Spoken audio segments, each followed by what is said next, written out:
I'm not super anti big pharma, but I will say I am very pro self-directed healthcare. This is why I'm, a big part of my initiative with the podcast is get people getting sunlight in their eyes in the evening, get some sunlight in your eyes in the morning, sunlight in your eyes in the morning, hydrate, exercise, get on a normal circadian rhythm. One of the most important things for mental health is bright mornings and days, dark nights.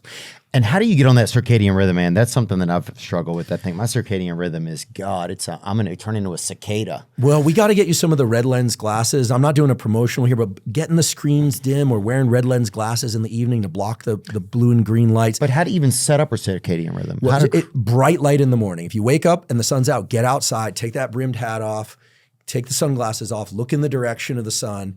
You don't have to force yourself to get 5 to 15 minutes of sunlight. Drink your coffee, get some exercise, maybe even do like 100 jumping jacks, get your system going. Very simple way to put this is early in the day, you want movement, caffeine, hydration, sunlight. If you can't get sunlight, you get bright light from like an artificial light. You can get a 10,000 lux light on Amazon for like $100. I have no relationship to any of those companies.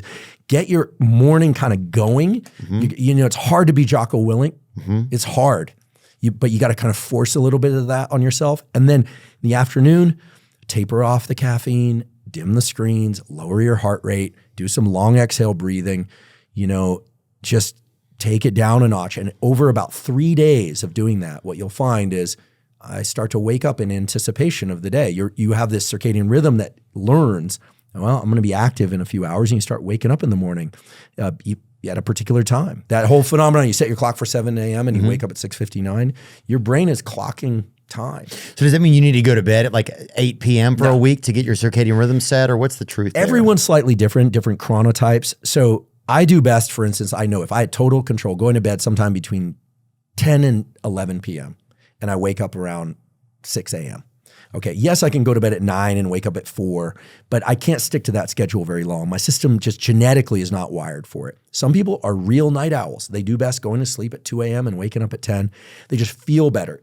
Try a couple different schedules for at least 3 days. Mm-hmm. And then wherever you feel kind of most yourself, kind of like, for me, going to bed by 10:30 and waking up by 6 is kind of a natural antidepressant. When I sleep in and go to bed late, I start feeling off. Then I start abusing caffeine because I love caffeine. Love caffeine. Oh, yeah. And I'm a big fan of caffeine. I like it, baby. But then I start abusing it. I start taking too much, and then, and then it, potentially can drift into other stimulants. Oh, yeah. And then you're a mess. So, but some people do really well going to bed at 8:30 and waking up at 4 a.m. But look, the world is not really wired for that. If you're going to have any kind of social life.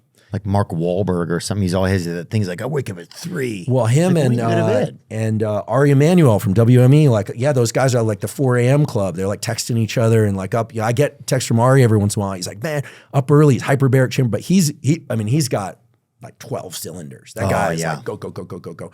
And listen, some people need more sleep than others. I do great on 6 or 6.5. Mm-hmm. When I sleep 8, I actually feel more groggy. Ooh. So if you get your schedule right, you don't need quite as much sleep. But before I came out here today, I did a half hour, what I call, it used to be called Yoga Nidra. It's non-sleep deep rest, NSDR. You just do long exhale breathing. You listen to a script, you relax your body. The data show you come out of that with your dopamine levels 60% higher than you went into it. It replenishes your vigor. Yoga Nidra? Yeah, well, Yoga Nidra or NSDR, non-sleep deep rest. And these are zero cost tools, right? Got it. So how many milligrams of caffeine are you taking a day? Are you usually taking a day? You ready for this? Yeah. All right, a normal cup of coffee would be about 200 milligrams of strong coffee. I consume about 800 milligrams of caffeine a day. I drink, I'm half Argentine, so I drink yerba mate. Oh, a cold brew, zero sugar yerba mate, or I drink yerba mate out the gourd. If you're going to drink yerba mate, don't get the sugary kind. Nope, get the loose leaf. No, I have a yerba mate brand. It's not that one. So homie. Ours is Matina, which is, I'm not going to do a promotional here, but the point here is that if you like energy drinks, you like yerba mate, you like coffee, I'm like, more power to you. So there's 200 in a cup of coffee? Yeah. Okay. Yeah, and what's in one of these?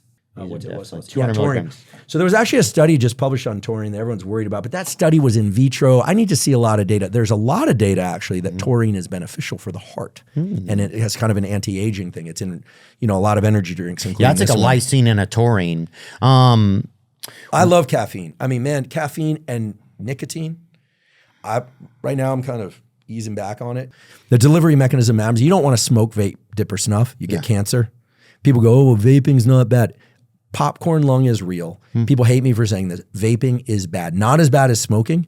Vaping ain't good for you. And what flavor is the worst flavor? Any flavor? It's all bad for you, man. But the gums and the pouches, provided it's a low dose, it's very habit forming, but 3 to 6 milligrams or something on occasion. This is the problem. People go to, pretty soon they're doing a whole canister a day. Oh yeah. But I got a buddy got a fucking mouthful of my buddy, like damn Cotton-Eyed Joe over there. Nicotine's a very interesting drug because it's a stimulant, but it relaxes you too. But it does cause vasoconstriction. And that's not good for all the stuff we were talking about earlier. No. You want blood flow to the brain and to your extremities, And so some nicotine early in the day, little bit,